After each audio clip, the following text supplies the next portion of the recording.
அனைவருக்கும் வணக்கம். நம்ம அரோடா கணிதம் சேனல்ல முந்தைய ஆண்டுகள்ல கேட்கப்பட்ட போட்டித் தேர்வு கணக்குகள் பத்தி பார்த்துட்டு இருக்கோம். அந்த வரிசையில 2014வது வருஷம் தபால் துறையில இருக்க போஸ்டல் அசிஸ்டன்ட் எக்ஸாம்க்கு கேட்கப்பட்ட ஒரு முக்கியமான கேள்வி. 3000 பேர் அடங்கிய ஒரு காவற்படையில் 30 நாட்களுக்கு தேவையான உணவுப் பொருள் இருந்தது. 10 நாட்களுக்கு பிறகு எத்தனை நாட்களுக்கு பிறகு? 10 நாட்களுக்கு பிறகு 1000 பேர் புதிதாக வந்து சேர்ந்தால் இருப்பில் உள்ள உணவுப் பொருட்கள் எத்தனை நாட்களுக்கு போதுமானது? எத்தனை நாட்களுக்கு போதுமானது? 3000 பேரு சாப்பிடணும்னா, அவங்களுக்கு எத்தன நாளைக்கு உணவு இருக்காம்? 30 நாட்களுக்கு உணவு இருக்கு. ஆனா 30 நாட்களுக்கு தேவையான உணவு இருந்துட்டு இருக்கப்பயே, ஒரு 10 நாள் கழிச்சு எத்தன பேர் வந்து சேர்றாங்க? 1000 பேர் வந்து சேர்றாங்க. இது ரொம்ப முக்கியமான கணக்கு. இதுல நெறைய ட்ரிக்ஸ் இருக்கு. பார்த்துக்கோங்க. இடையில அந்த ஷார்ட்கட் சொல்லித் தரேன். ரைட். ஆட்கள், நாட்கள். ஆட்கள், நாட்கள்னாலே அது என்ன மாறல்னா எதிர்மாறல். ஆட்கள், நாட்கள்னாலே என்ன? எதிர்மாறல். ஆட்கள், நாட்கள். எத்தனை பேர் ஃபர்ஸ்ட் இருக்காங்க? 3000 பேர் இருக்காங்க. 3000 பேருக்கு எத்தனை நாட்களுக்கு உணவு இருக்கு? 30 நாட்களுக்கு உணவு இருக்கு. நம்ம டைரக்ட்டா இங்க 30ன்னு எழுதிறக்கூடாது. வெயிட் பண்ணுங்க. காரணம் சொல்றேன்.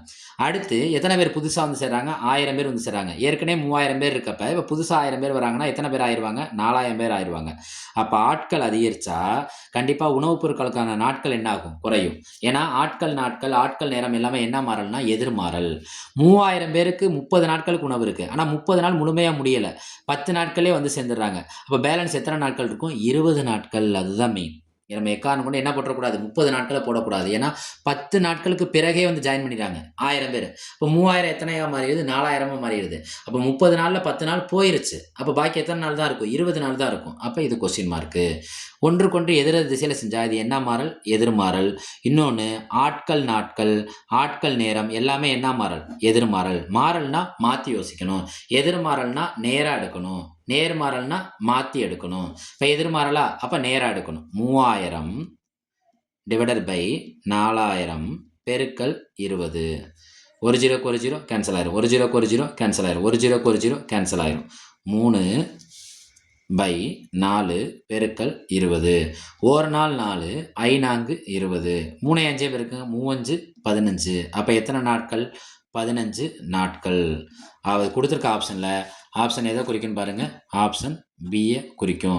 மறுபடியும் சொல்றேன். இதுல முக்கியமானது என்னன்னா, நம்ம எப்பொழுதும் பதட்டத்துல என்ன செஞ்சுருவோம்னா, டிஎன்பிஎஸ்சி தேர்வுல 30 டைரக்ட்டா எடுத்து எழுதிருவோம். 30 டைரக்ட்டா எழுதக்கூடாது. ஏன்னா 30 நாட்களுக்கு உணவு இருக்கிறப்ப, வெறும் 10 நாள் தான் முடிஞ்சிருக்கு. 10 நாளுக்கு இடையில யார் வந்துர்றாங்கன்னா, 1000 பேர் புதுசா வர்றதுனால, பாக்கி எவ்வளவு நாள் இருக்கும்னா, 20 நாட்கள். அத தான் இங்க எழுதணும். எக்காரணம் கொண்டும் இங்க என்ன எழுதக்கூடாது? 30 எழுதுனா இந்த கணக்கே மாறிரும். ரைட்டா?